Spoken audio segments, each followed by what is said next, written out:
Notre rendez-vous du jeudi soir à présent, on parle de la CAN avec vous ce soir, Christian Eboulé. La Coupe d'Afrique des Nations commence samedi au Gabon et l'événement très populaire crée la polémique cette année.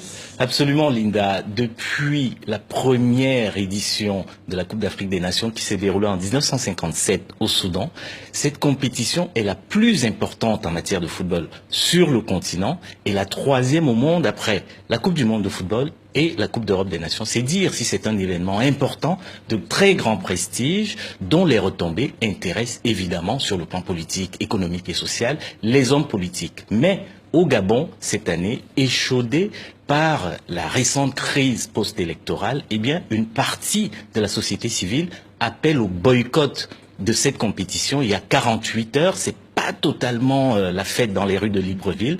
On regarde le reportage de notre correspondant à Libreville, Yves-Laurent Goma, et on en parle tout de suite après. Supporter les Panthères, Gabon d'abord, supporter... Non, ça ne marche pas. Depuis lundi que j'ai commencé à installer, ça ne marche pas. Il n'y a pas les clients. Le pays est KO, il n'y a pas l'argent, les enfants sont assis, les enfants ne vont pas à l'école, on n'a pas les soins, on est pauvre, on n'a rien, mais il faut aller à la CAN pour faire quoi? Moi, personnellement, je ne peux pas prendre mon argent pour aller à la CAN, ou bien dire mes enfants d'aller à la CAN. La CAN ne nous rapporte rien du tout. On est contre la CAN et on va la boycotter. En 2012, on a raté la coupe. Je veux que 2017, on gagne la coupe.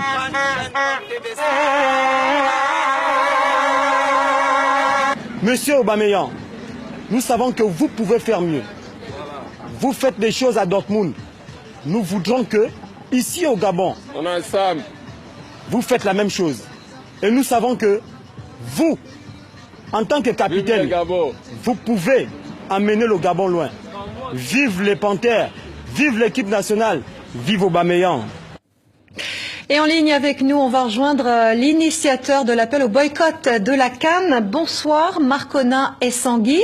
Vous êtes président de l'ONG Brain Forest. Vous êtes l'un des leaders de la société civile gabonaise. Je précise que vous êtes à Bamako en ce moment pour le contre-sommet Afrique-France. Vous allez rejoindre Libreville dans quelques heures. Alors, vous ne pensez pas, Monsieur Essangui, que cette CAN, pour les Gabonais, ce pourrait être une occasion de se réconcilier après la crise ? Cette CAN pouvait être une occasion de se réconcilier après la crise si les pouvoirs publics avaient effectivement à cœur le fait que le sport soit un outil de réconciliation. Malheureusement, comme vous avez écouté avec la dame qui parlait tout à l'heure, nos enfants sont à l'école. Et je rappelle que il y a quelques jours, il y a 2 ou 3 jours, M. Ali Bongo s'est rendu à Oyem pour inaugurer le stade de cette localité. Il y a eu un accident d'un bus qui transportait les élèves de Minzik qui devaient se rendre à Oyem. Minzik se situe à 100 km d'Oyem. Monsieur Ali Bongo n'a même pas daigné se rendre au chevet de ses enfants blessés à l'hôpital d'Oyem. C'est vous dire que Monsieur Ali Bongo est engagé dans une sorte de boulimie pour le jeu, pour le sport, mais il ne tient même pas compte de la vie des Gabonais. Comment un chef d'État, pour ne prendre que cet exemple, comment un chef d'État qui organise une Coupe d'Afrique des Nations, il y a des élèves, des jeunes enfants qui sont accidentés du fait d'être transportés de Minzik à Oyem, il y a de nombreux blessés, ils ne se déplacent même pas à l'hôpital d'Oyem pour rendre visite à ces enfants. C'est vous dire, madame, que nous avons là l'une des raisons qui nous pousse à appeler au boycott de cette manifestation parce que c'est pas fait pour les Gabonais, ça fait tout simplement pour satisfaire non seulement les fantasmes d'Ali Bongo, mais aussi pour renflouer les caisses de ses amis qui sont dans tous les marchés concernant cette Coupe d'Afrique des Nations. Mais Monsieur Essangui, le président Ali Bongo appelle quand même à un dialogue politique qui devrait s'ouvrir juste au lendemain de la Coupe d'Afrique des Nations de football. Est-ce que vous acceptez cette main tendue d'Ali Bongo Ondimba?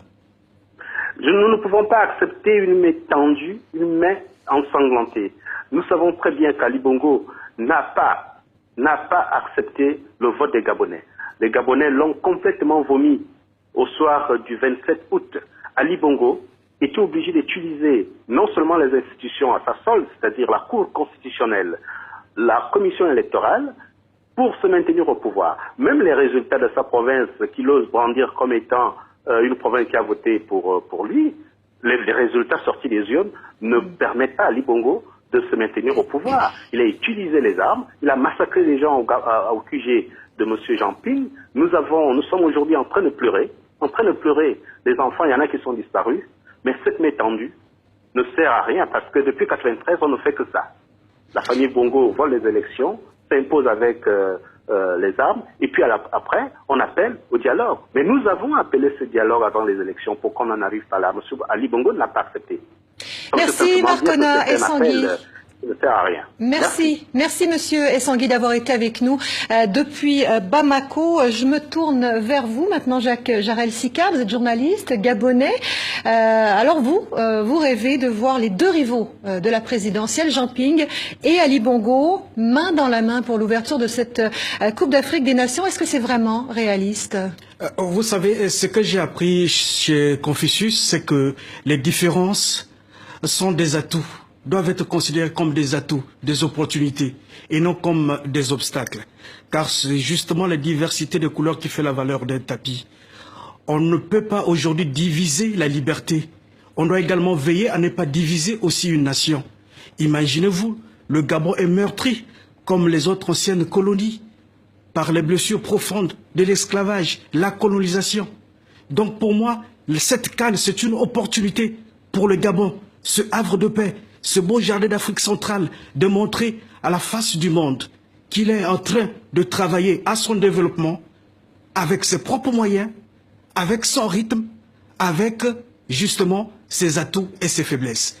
Mais Jacques Jarel Sika, la société civile continue d'appeler au boycott tant que Jean Ping ne sera pas reconnu comme le vainqueur officiel de cette présidentielle. Est-ce que pour vous, cette revendication est fondée? Est-ce que vous la comprenez? Fondée ou pas fondée, je pense qu'il y a un cadre qui a été établi. Le président de la République, Ali Bongo Ondimba, a été clair. Le dialogue national, c'est après donc la CAN.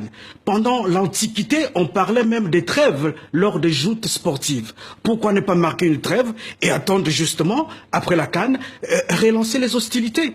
Donc je ne suis pas contre ceux qui pensent qu'il faut boycotter la CAN ou ceux qui doivent organiser cette CAN. Parce qu'il y a des retombées économiques que les gens ne peuvent pas imaginer derrière cette CAN. TV5 Monde sera certainement présente au Gabon, mais on ne va pas seulement diffuser les matchs. On va aussi montrer les transports, les routes, les nouvelles technologies, la communication, que sais-je encore. Mais ça va attirer les investisseurs au-delà de cette canne pour venir justement investir, créer de l'emploi, pour résorber le problème du chômage qui égorge les jeunes Gabonais et booster donc la croissance. Donc pour moi, c'est une opportunité. On marque une trêve et puis après la canne, on relance les hostilités.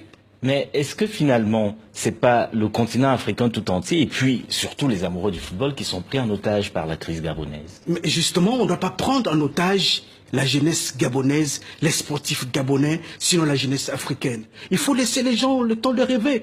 On ne peut pas tout sacrifier sur l'autel de la politique. Vous croyez, en venant ici, j'ai lu les Échos du Congo-Brazzaville où il y a certains commerces qui commencent à émerger autour des stades, à OIM, à Port-Gentil, à Libreville et à Franceville. Vous croyez que tous ces commerçants-là ont voté tous pour Ali Bongo, pour Ping? Non. Vous croyez qu'ils sont pour les boycotts? Non. Je vais vous faire une confidence. Nous vivons à l'heure de la civilisation de la transparence. Et rien ne se cache en ce moment. Mais imaginez-vous, l'un des fils de Jean Ping a fait louer des véhicules de luxe à la Cocane pour transporter la délégation de la CAF. Vous croyez qu'il est contre le boycott? Non, c'est un opérateur économique qui veut tirer justement profit de cette canne. Et comme tous les propriétaires des restaurants qui doivent tirer profit de cette canne justement pour faire nourrir leur famille.